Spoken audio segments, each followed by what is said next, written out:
नीतीश कुमार के गैर भाजपाई दलों की बैठक का जितना इंतजार नीतीश कुमार और विपक्ष को था, उससे ज़्यादा कहीं भारतीय जनता पार्टी और एनडीए से जुड़ने वाले सहयोगियों को था।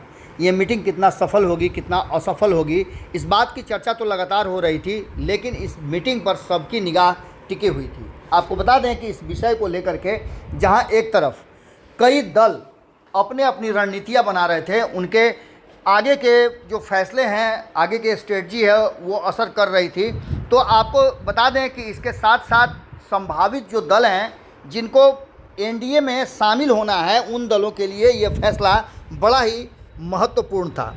क्या कुछ निकल करके सामने आता है, आपको बता दें कि इसी कड़ी में एक नाम उपेंद्र कुशवाहा का आता है। उपेंद्र कुशवाहा जब नीतीश कुमार से अलग होकर के अपनी पार्टी बनाए, तब से ये चर्चा चल रही थी कि वो एनडीए का हिस्सा बनेंगे।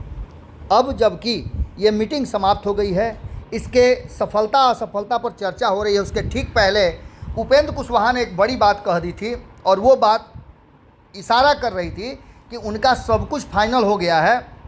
इस मीटिंग के होने न होने से इसके सफलता असफलता से कोई असर नहीं पड़ने वाला है। उपेंद्र कुशवाहा भारतीय जनता पार्टी के मित्र और एनडीए के पार्टनर बन चुके हैं, सब कुछ फाइनल हो चुका है। ये भी बात जो बॉडी लैंग्वेज था वो बता रहा था। आपने देखा होगा कि संपादक नमन मिश्रा जी के साथ लाइव डिबेट में जिस तरह से बॉडी लैंग्वेज हाई था आरएलजेडी के कई नेताओं का, चाहे वह नरेंद्र कुमार हो, ठाकुर धर्मेंद्र हो, इसके अलावे रमेश कुशवाहा हो जो प्रदेश अध्यक्ष हैं, कई सारे नेता हमारे यहाँ लगातार आते गए और उन्होंने बड़े ही कॉन्फिडेंस से कहा कि आने वाला 2024 का चुनाव हमारे लिए बेहतर होगा, हम परिणाम भी बेहतर देंगे। इन्हीं सब बातों को लेकर के मीटिंग से एक दिन ठीक पहले उपेंद्र कुशवाहा ने सोशल मीडिया पे जो बातें लिखी थी वो अब धीरे धीरे सही होने लगी हैं, और उसी के आधार पर उन्होंने दिल्ली से ही अपने जितने भी कार्यकर्ता और पदाधिकारी हैं बिहार के अलग अलग हिस्सों में, चाहे वो जिला के अध्यक्ष हों या विभिन्न प्रकोष्ठों के अध्यक्ष हों, पदाधिकारी हों, उन सभी को पटना तलब किया है। कोई बड़ा फैसला और एक बड़ी बैठक करने वाले हैं। आपको बता दें कि उन्होंने लिखा था कि सत्ताधारी दल से इतर देश के समक्ष कोई नया वैकल्पिक मॉडल प्रस्तुत किए बिना सिर्फ नकारात्मकता को आधार बनाकर बनाई गई विपक्षी एकता का हश्र मध्यावधि चुनाव के रूप में 1977 और 1989 में देश देख चुका है। इसके खामियाजा आम जनता को और राजनीतिक दल के नेताओं को भी भुगतना पड़ता है, इसलिए कोई भी फैसला सोच समझकर किया जाए।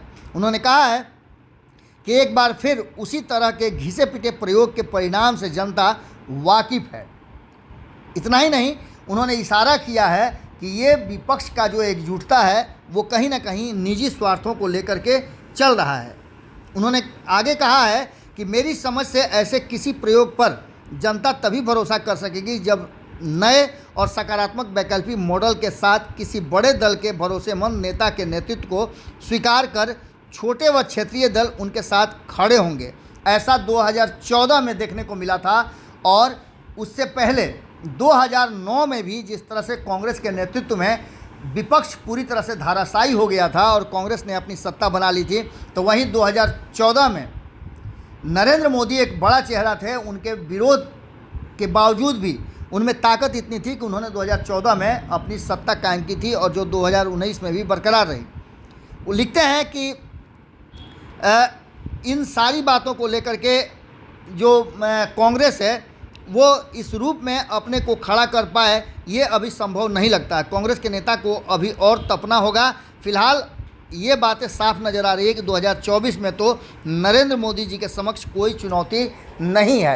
ये कितने लोग भी मिल करके, एक से ज़्यादा लोग मिलकर, कई लोग मिल करके भी नरेंद्र मोदी के समतुल्य या उनको हराने के स्थिति में अभी नहीं है।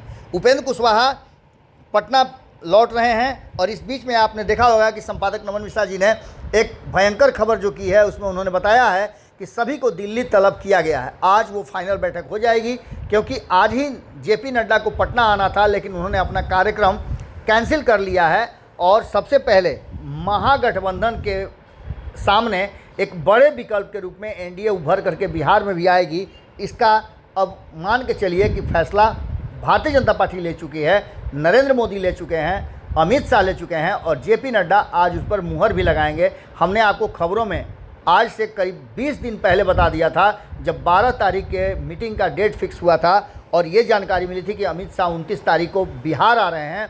तो हमने आपको बताया था कि इस मीटिंग में, इस जनसभा में एनडीए के सभी घटक दल मौजूद होंगे जो बिहार से जुड़े हुए हैं, और संभावनाएं अब व्यक्त की जा रही हैं कि हमारी बातें सच होने जा रही है। 29 तारीख को शक्ति परीक्षण एनडीए भी करेगा और अधिक से अधिक दल उसमें शामिल होंगे अमित शाह के मंच पर।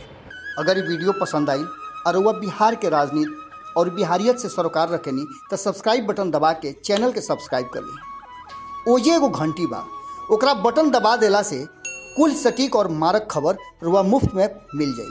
अगर रुआ पत्रकारिता के हमनी के नया प्रयोग में सहयोग कर चाहतानी तो ज्वाइन बटन दबा दी। पेटीएम नंबर नोट कर ली 9386816700। धन्यवाद।